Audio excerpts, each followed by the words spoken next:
Sound check. Hello, sound check.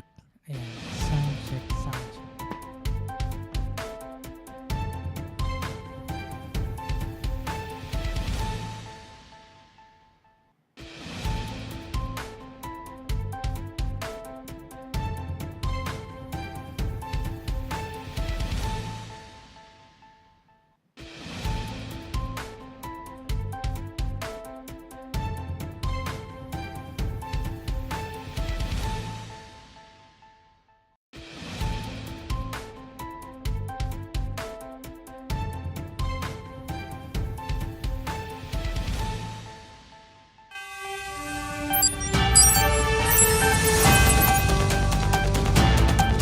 Isabela Broadcast Center, himpilang tumatalakay sa mga proyekto at serbisyong tunay para sa tao.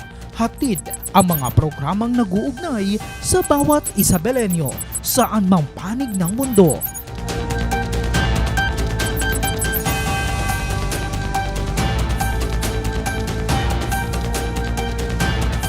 Delivering in-depth, trustworthy, and objective news. Dito ka, konektado. Magandang hapon, Isabela. Muli sumasa inyo ang programang Isabela Connect Ka Dito. Kasama nyo pa rin ang resident broadcaster ng provincial government ng Isabela, Ezekiel Kilang. Sa panibagong episode nga ng Isabela Connect Ka Dito, abay mapalad tayo dahil live nating makakasama dito sa Isabela Broadcast Center ang Undersecretary for the Agency's Public Health Services Cluster ng Department of Health o DOH. At syempre, siya rin concurrent Medical Center Chief 2 ng Southern Isabela Medical Center. Walang iba kundi si Undersecretary or Yusek Glenn Matthew Bagao. Yusek, magandang hapon. Welcome ho sa Isabela Broadcast Center. Yes, magandang hapon, Ezekiel. No? At syempre, unang-una, gusto kong iparating ang aking mainit na pagbati sa ating mahal na governor, si Governor Rito Albano at si Vice Governor Bogie D at lahat po ng mga kasapi sa Sangguniang Panlalawigan at ang mga department heads po ng lalawigan na naging kasama ko noon. No? Special mention ko si Provincial Treasurer at Tess Flores. At siyempre ang ating masipag na Provincial Information Officer si Attorney Liz Binag. No? Salamat sa pagkakataon na naibigay sa akin ngayong hapon para may bahagi po natin ang mga mahalagang impormasyon kaugnay po sa mga iba't ibang programa ng kagawaran ng kalusugan dito po sa ating bansa. Nako naman, si Attorney Elizabeth Binag ho kasi ang nasa likod kung bakit ho kayo nandito sa kabila ho ng inyong hectic schedule. And anyway, thank you ho. No? Pero kamakailan ho kasi, Yusek, nandyan ho yung pagkakatalaga ho ninyo bilang OIC, kumbaga Medical Center Chief 2 ng Southern Isabela Medical Center. Can you tell us some mga backgrounds? Bakit ho kayo ho'y napadpad ho doon? At the same time, kayo ho'y Undersecretary ho ng DOH. Yes, tama ka dyan, Ezekiel. Alam mo, nagretiro na po kasi yung Medical Center Chief ng Southern Isabela Medical Center noong araw po ng 21 ng Mayo. At ako nga po ay itinalaga ni Kalihim Secretary Ted Herbosa ng Department of Health upang pansamantalang maglingkod bilang Medical Center Chief ng nasabing hospital. Isa sigurong dahilan na Ezekiel ay dahil po tayo ay taga-Isabela. Kaya po ako po ang naisipan niyang ilagay muna pansamantala dyan habang kami po sa central office ay namimili pa po kung sino ang ipapalit natin doon sa nagretirong medical center chief. Kaya ako po ay nagsimulang magsilbi dyan nung araw po ng May 22 at hanggang sa kasalukuyan Ezekiel, ako pa rin po ang umuupo bilang medical center chief ng Southern Isabela Medical Center. Buti pa naman no, Yusek, kaya pa. Hindi na napapagod. Siyempre ako'y nagagalak dahil isa akong Isabelino at ito na siguro yung pagkakataon na Ezekiel na may kasatuparan natin yung mga pangarap natin no para sa ating lalawigan katulad po nga ng pag-i-establish ng mga iba't ibang specialty centers. Babanggitin ko po later pagka magdi-discuss po natin yung tungkol sa ating mga balak para po sa programa ng kalusugan. At alam po naman natin ng ating mahal na governor ay talagang very supportive siya. No? Pagdating po sa kalusugan ng bawat Isabelino, Dahil madalas po kami nag-uusap tungkol sa mga iba't ibang programa, mga iba't ibang serbisyo na naihahandog po ng ating lalawigan sa ating mga kababayan. Nako, anyway, bago ho yung mga tanong ho namin, no, Yusek, syempre sa ating ho mga viewers, feel free na magbigay ho ng mga comments ho ninyo or message ho ninyo, tanong ho ninyo kay Yusek Glenn Matthew Baggao. Para nang sa ganun, may address kung may kinakailangan man hong i-address. Diyan ho kasi sa Southern Isabela Medical Center, no, Yusek, diyan ho isinasagawa yung isa ho sa major program ho ng atin hong gobernador, no? Si Governor Rodito Albano, ang Sagip Mata, Sagip Buhay program, kung saan napakarami na rin yung naging benepisaryo ho dito. So, kabilang ka ho doon, no, sa mga sumaksi dahil nga sa bagong talaga ka rin hong Medical Center Chief 2. Kumusta naman yung isinagawang Sagip Mata, Sagip Buhay program sa Southern Isabela Medical Center ho, Yusek? Well, tama ka dyan, Ezekiel. Alam mo, nung pangalawang araw ko doon ay nagtungo po si Miss Rebecca Sipagan sa aking tanggapan at nabanggit nga po niya na nung araw na yun ay nandun po yung ating mga kababayan para dun sa Sagip program, Sagip Buhay ng ating governor. No? At ako po ay nabigyan ng pagkakataon na kausapin po sila. At ang aking masasabi, Ezekiel, napakalaking tulong po ito sa ating mga kababayan na may mga problema po sa mata. Dahil alam po naman natin ang gastusin kung magkano, no? Pagdating po sa mga katarata, glaucoma, at marami sa kanila, Ezekiel, no? Mga nasa elderly na, no? Kaya napakalaking tulong to dahil ang nasabi sa akin ni Miss Rebecca ay ito po ay libre, no? At handog po ito ng ating provincial government. Of course, sa pamumuno po ng ating mahal na Governor Rodito Albano. At ako yung natutuwa dahil nung ako yung nagtanong kung taga saan po sila po ay nanggaling sa mga iba't ibang bayan ng ating lalawigan. Meron pong galing ng San Pablo, Cabagan, Tumawini, Jones, at saan pa, no? Yung mga iba't ibang bayan pa. Kaya nga ang aking nakita, Ezekiel, para siguro mas maganda pa yung magiging resulta nitong programang to, ay na-suggest ko gusto kong i-suggest kay Governor dito na hanggat maaari ay gamitin na po natin yung pasilidad ng ating provincial hospital, no? Yung Governor Faustino N.D. Memorial Hospital, para hindi na po lumayo yung ating mga kababayan doon pa sa Southern Isabela. At ang sinabi ko, kung kinakailangan dalhin yung mga doktor ng SIMC doon at pati mga gamit ay dalhin na lamang po doon para mas maluwag, no? Yung espasyo para sa kanila at doon na rin ooperan. At pwede na rin natin gamitin, Ezekiel, ang Cagayan Valley Medical Center, pati yung kanila mga espesyalista doon ay maaari po natin silang kausapin na tutulong na rin dito sa programa na Sagip Mata, Ezekiel, no? Kaya sabi ko, magagamit na rin natin yung pasilidad ng provincial hospital natin o di kaya yung ating mga district hospitals at yung mga kababayan natin na nais magpakonsulta, nais magpa-opera ng mga problema sa mata ay hindi na po sila lalayo para hindi na rin sila mahirapan. Dahil nakita ko yung nung araw na yun, sabi ko nga, sinuka ko, tinanong ko kung sino yung mga iba nagdoon. Siyempre, may mga taga San Pablo dyan, Cabagan, Tumawini, so malayo, no? Kaya siguro para mas magiging madali para sa kanila at hindi na sila mahirapan mag-commute pa, gamitin na natin yung pasilidad ng ating lalawigan. At sabi ko nga, pwede ko nang gamitin yung mga tao ng SIMC at saka CBMC para mas marami pa tayo mapagsilbihan. No? Hindi lamang po siguro sa Sagip Mata, kung nais po natin dagdagan pa ng mga ibang serbisyo ang ating mga hospitals dito sa Cagayan Valley, ay maaari po natin silang gamitin. Kasama na po yung mga gamit. Ang CBMC, Ezekiel, kompleto na rin po yung gamit ng mata doon. No? Ang SIMC, kompleto na rin po. Kaya hindi po magiging problema yung mga gamit, pati doctors, dalhin na po natin sa provincial hospital. At doon na lang po isasagawa yung kanilang mga operasyon kung kinakailan mo opera. Oo. So maganda ho yan, no, Yusek. Aside sa plano ho nyo i-propose kay Governor Rodito Albano yung mga nabanggit ho ninyo para mas mapalawig ho yung Sagip Mata, Sagip Buhay program. Bilang Yusek, do you have plan din? Kasi ano ito ho, Yusek? Isabela lang ho ba yung may ganitong programa na Sagip Mata, Sagip Buhay program? Well, sa aking pag-ikot, Ezekiel, sa mga iba't ibang lalawigan dito sa ating bansa, Ngayon ko lang narinig itong napakagandang programa ng ating lalawigan at talagang nakakatuwa, no? At kung meron sanang paalam, no, o permiso galit kay Governor, kung pwede ko pong i-share ito sa ating mga ibang probinsya, no, para matulungan din yung mga ibang kababayan natin doon. Itong lalawigan natin ay napakagandang halimbawa ito dito sa programa na Sagip Mata, Sagip Buhay, Ezekiel. Kaya siguro hihingin ko ang permiso ng ating governor na kung maaari ay i-share ko ito sa mga iba't ibang lalawigan dahil sabi ko nga, first time ito, first in the Philippines na meron ganitong programa na katulad po ng ginagawa natin dito sa ating lalawigan ng Isabela.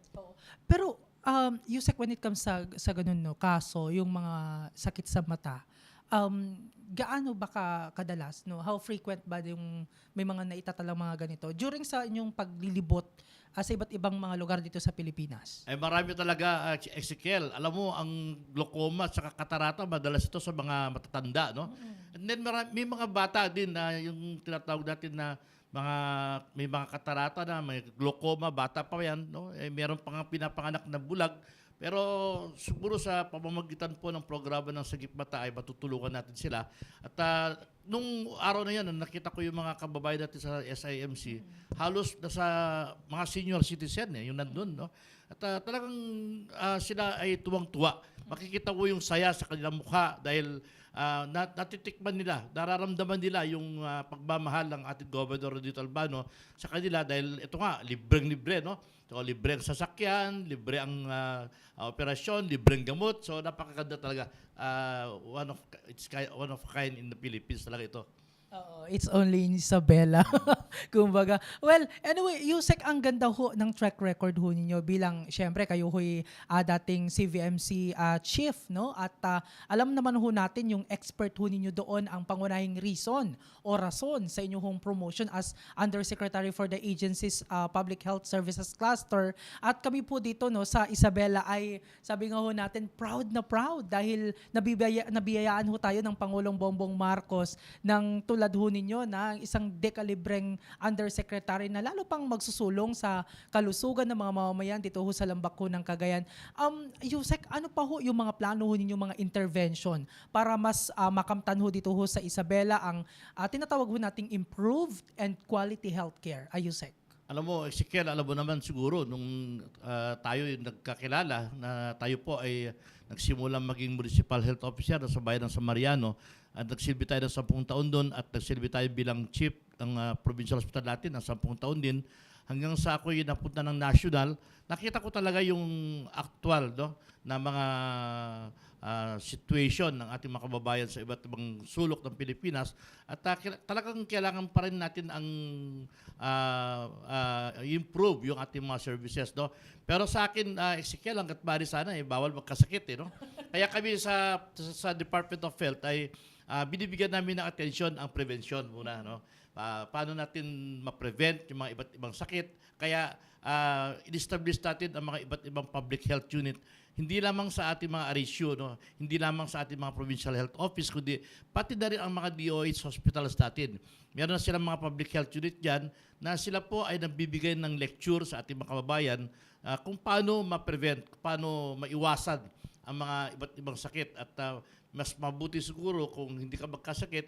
Pero anyway, pagdating po naman sa hospital services ay as far as DOH hospitals are concerned, ako po ay patuloy na umiikot sa lahat ng hospitals dito. Lalong-lalo dito sa Region 1, Region 2, Region 3 at Cordillera. Halos naikot ko na lahat yung mga hospitals dyan at makikita mo talaga kung paano nag-improve ang kanilang mga serbisyo. Lahat po ng kagamitan. May mga heart center na rin ang Baguio General Hospital. Meron na rin heart center ang Paulino Garcia sa Cabanatuan. Yung napuntahan ko sa Bataan Medical Center, meron na silang heart center. At yun nga, Ezekiel, ang isa sa mga binabalak din natin itayo dito, hindi lang po dito sa Region 2, kundi dito po mismo sa ating lalawigan ng Isabela, no, na magtatayo tayo ng Heart and Lung Center. Actually, bago ako umalis ng Cagayan Valley Medical Center, isa na po yan sa mga programang naiplano namin, no? Pero ang sa akin, itutuloy pa rin natin yung plano na yun sa Cagayan Valley Medical Center, yung pagtatayo ng Heart and Lung dahil kung makikita mo ang CVMC ngayon, halos kompleto na ang specialty centers doon, no? Yung Heart and Lung ang naiwanan ko pero itutuloy pa rin natin yun. At since nandito rin ako sa SIMC ngayon, nakapagsimula na po tayo, no, ng pagplano ng Heart and Lung Center sa pamamagitan po ng isang sulat na ibinigay po ni Governor dito at ni Congressman Tony Pet, ang ating Deputy Speaker, kay Secretary Herbosa para masipulan na po natin yung pagpaplano kung paano natin ma-establish yung Heart and Lung Center din dito sa Lalawigan, Isabela. Katunayan yan, Ezekiel, no, sa Itiague, nakahingi tayo ng porsyon ng lupa doon sa Isabela State University kung saan nakapag-groundbreak na rin tayo ng cancer center doon. Alam mo kung bakit itong cancer center sa itong Heart and Lung ang inuuna natin?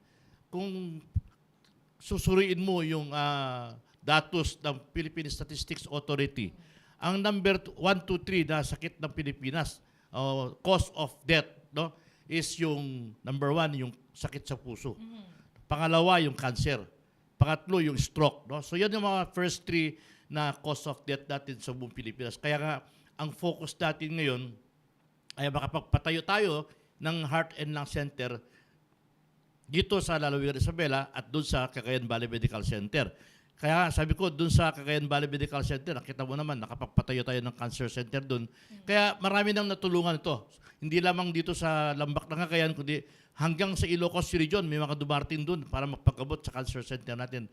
At gusto ko, yun din po ang gusto kong mangyari dito sa ating southern part ng Isabela dahil ang southern part of Isabela, yung Southern Isabela Medical Center, nagkikater din lang ng serbisyo yan para sa mga kababayan natin ng lalawigan ng Quirino, Nueva Vizcaya. No? Kaya napakaganda ito pagka ito'y magtagumpay, Ezekiel. Ito'y magiging isang legacy ng ating provincial government, no? Of course, sa pamumuno ni Governor Dito Albano. At tutulong ang DOH dito. Oo. Tutulong kami. Alam ko naman na ang ating mga congressman dito sa Isabela ay very supportive at napakaganda ng samahan nila. Kaya ako'y naniniwala na magiging matagumpay itong proposal natin na magtatayo ng sariling Heart and Lung Center. Hindi lang Heart and Lung.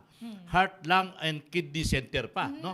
Pati yung Cancer Center. So, sabi ko nga, meron na tayong nasimulan at naniniwala ako na sa pamamagitan ng pakikipagtulungan ko sa ating mga provincial officials, mga national officials natin dito sa lalawigan ay mapapadali po ang establishment ng mga nasasabing specialty centers. So, kagandahan ho niyan, siyempre, yung mga leaders ho natin through the leadership of Governor Rodito Albano talagang very active when it comes sa pag-follow up ho sa plano ho na yan, no, na magkaroon ng cancer, lung, and heart center. Pero sa lugar kung saan planong ipatayo, aside sa Etiague, no, for Southern Isabela, ano yun, aswan na ho ba na doon planong ipatayo lahat itong center na ito or ikakalat dito ho sa province ho natin, Yusek? Actually, Ezekiel, ang na-identify naming location, no, is yung Isabela State University doon si Etiague. Dahil kung makikita mo, napakalawak ng lupa nila doon. Isa pang dahilan bakit natin gusto doon itatayo. Kung matatandaan mo, Ezekiel, meron na po tayong College of Medicine sa Isabela State University at ito'y malaking tulong sa ating mga doctors, no, na meron tayong sariling center na kung saan doon na sila magte-training, doon na sila matututo kung pagpapadala tayo ng mga doctors na Philippine Heart Center at ako naman nakikipag-usap sa director ng Heart Center, si Dr. Aventura, na lahat ng ipapadala natin mga doctors na nais mag-training doon ay tatanggapin po nila. Pati na rin po yung mga nurses, no? Kasi kung specialty ka mo, kailangan talagang specialista sa pag-oopera ng puso, specialista sa pag-oopera ng kidney, specialista sa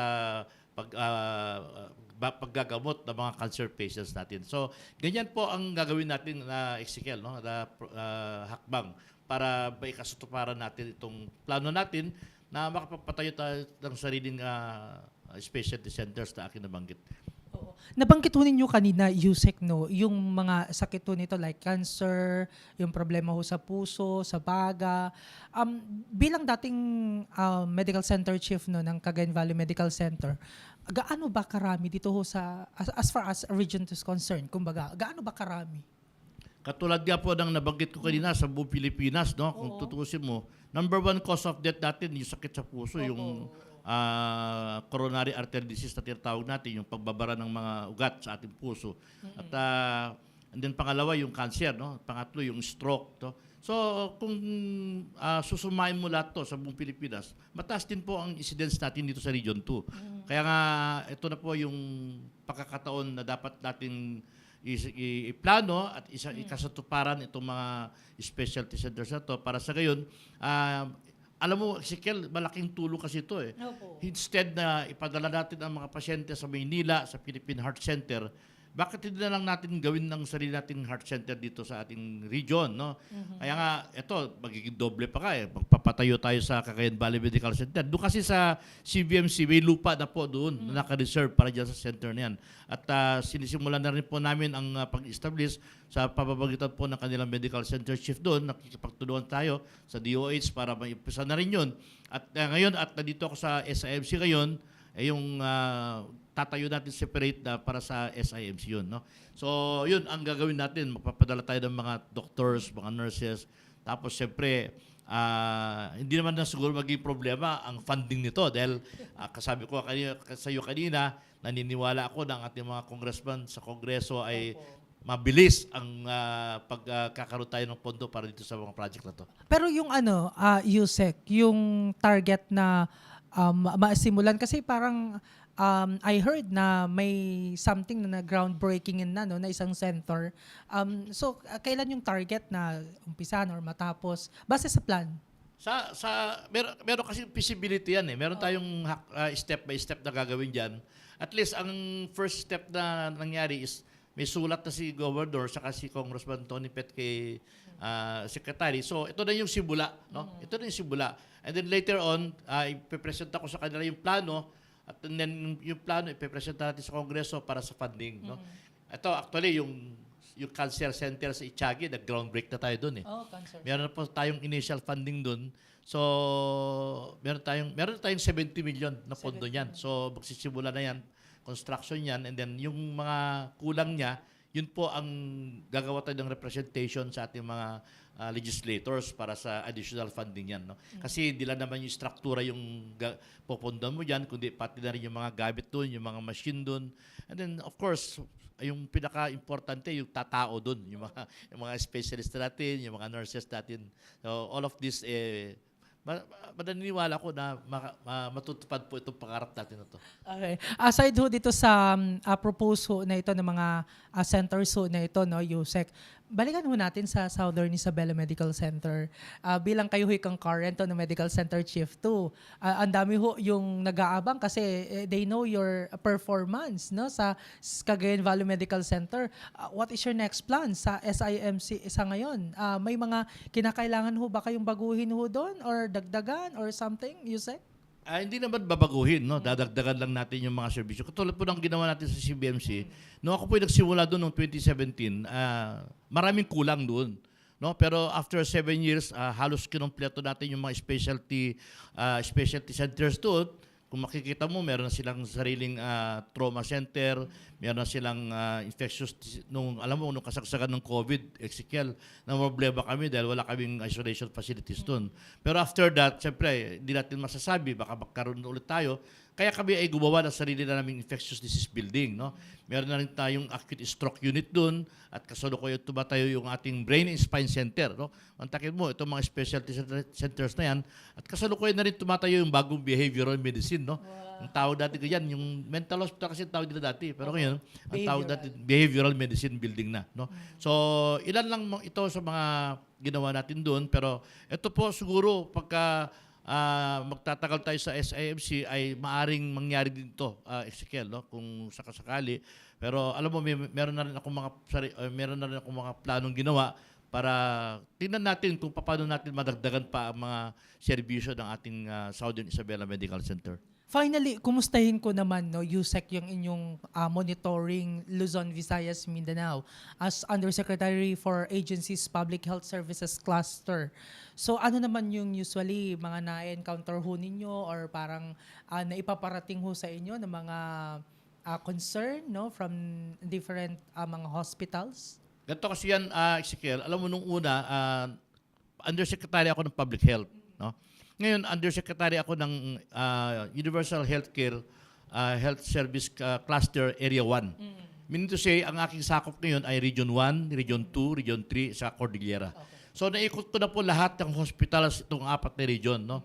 At talagang makikita mo, natutuwa ang mga empleyado natin dahil kami na mismo sa central office, dahil ito po yung kautusan ng ating kalihim, Ted Herbosa, na kami na ang lalapit sa ating mga hospitals para kausapin yung mga empleyado natin at ang marinig po natin mismo sa kanila kung ano yung mga kakulangan sa kanilang mga health facilities, mga hospitals, at nandiyan kami, nakatutok po ang Department of Health. Tingnan mabuti kung ano pa yung mga kakulangan at hanggat mari ay kukumpletuhin natin to. Kaya nga, so far, itong mga naikot ko ay halos kumpleto na. No? Kaya nga, nainggit ako dahil makikita mo yung kanilang mga pasilidad. Siyempre, nagsimula sa Cagayan Valley Medical Center yan at hanggang sa ngayon, ang CBFC ay patuloy na nagpapalawak ng kanilang serbisyo. Ganyan din ito mga iba't ibang hospitals dito sa region, no? Sa Southern Isabela Medical Center, yung Batanes. Kung makikita mo yung Batanes, galing ako doon. Actually, papunta na naman ako doon next week dahil mag-i-inaugurate ako ng yung tinatawag natin Bukas Center, yung bagong urgent care ambulatory system. Alam mo itong Bukas Center, pet project po ito ng ating kalihim, no, Secretary Herbosa, na kung saan ay ito isang primary healthcare facility na tinatayo natin sa mga iba't ibang sulok ng Pilipinas para yung ilapit natin yung serbisyo sa ating mga kababayan. Lalo-lalo na yung mga malalayo sa mga DOH hospitals natin.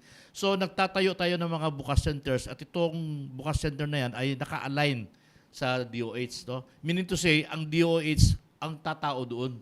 So pati mga gamit nandyan na. No? So hindi na po nila kailangan pumunta pa ng DOH. Katulad dito sa ating lalawigan, meron tayong first na bukas center sa Manlig, Isabela. No? Ang tumatao dyan ay mga taga Southern Isabela Medical Center. No? So, napaka-successful naman yan dahil nararamdaman ng ating mga kababayan talaga na ang paglapit mo ng serbisyo ay nandyan. No? Kaya hindi na sila kailangan magtungo pa sa SIMC o sa CBFC at nang sa gayon ay hindi na sila mahirapan mag-commute pa. No? Gagastos pa sila dyan. Ganyan din yung ating balak na yung sa specialty center para hindi na po tayo magpapadala ng mga pasyente sa Maynila dahil alam mo naman kung gaano kalaki ang gagastusin ng isang pasyente pag nagtuon ng Maynila. Lalong-lalo po yung ating mga kababayan na talagang walang kakayahan para gumastos at napakaganda nga dahil meron din tayong medical assistance for indigent patients sa programa na kung saan ito yung napapakinabangan ng ating mga pasyente dahil halos wala na silang babayaran sa mga hospitals. No? Yung meron tayong PhilHealth, so marami. And then meron pang sariling, alam ko may sariling health program ang ating lalawigan ng Isabela na kung saan nagbibigay din sila ng mga assistance. So nakikita ko kasi, Ezekiel, ang daming programang ating lalawigan, hindi lang sa kalusugan, no? Pati yung mga pabibigay ni Gob sa mga tanod, yung mga bigas, no? Ang laking tulong to. Kaya ako talagang very proud ako na tawagin ako isang Sabilino dahil dito sa mga programang ito ng ating lalawigan ay malaking kaginhawaan sa ating mga kababayan. Oo, talagang nakatutok ho dyan ang pamalampalalawigan sa mga vulnerable sectors. Yung nabanggit nga ho ninyo kanina.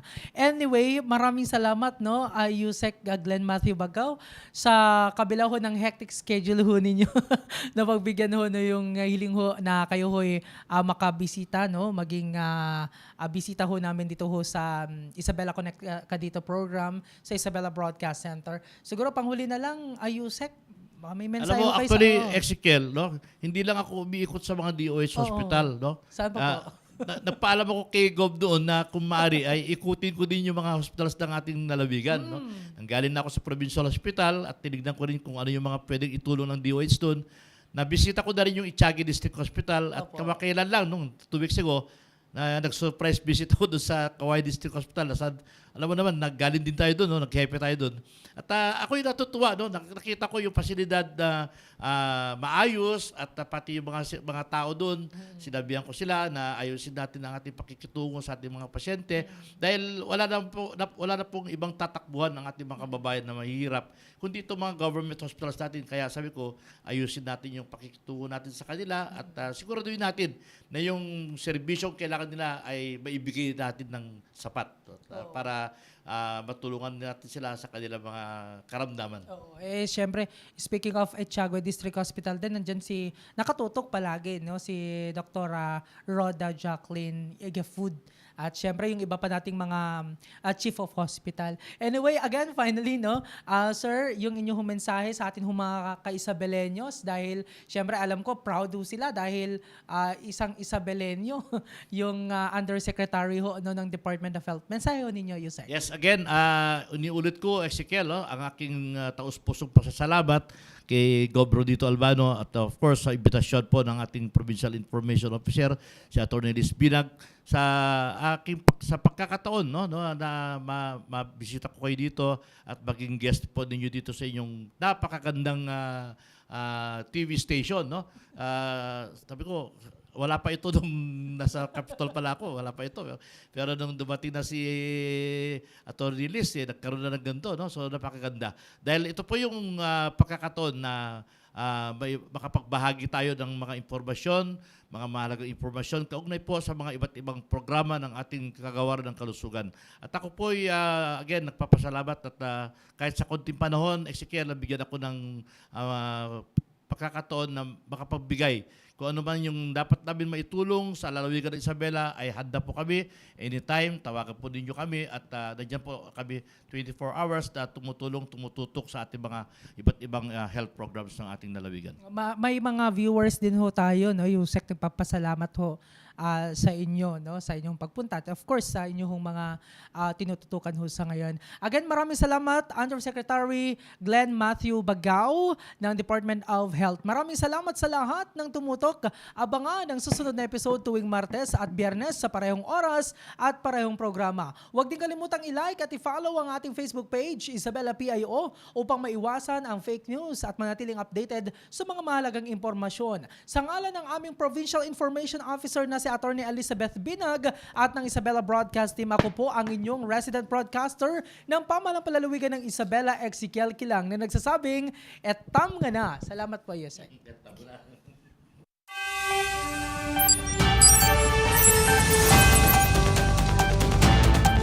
Isabela Broadcast Center, himpilang tumatalakay sa mga proyekto at serbisyong tunay para sa tao. Hatid ang mga programang nag-uugnay sa bawat Isabelenyo saan mang panig ng mundo.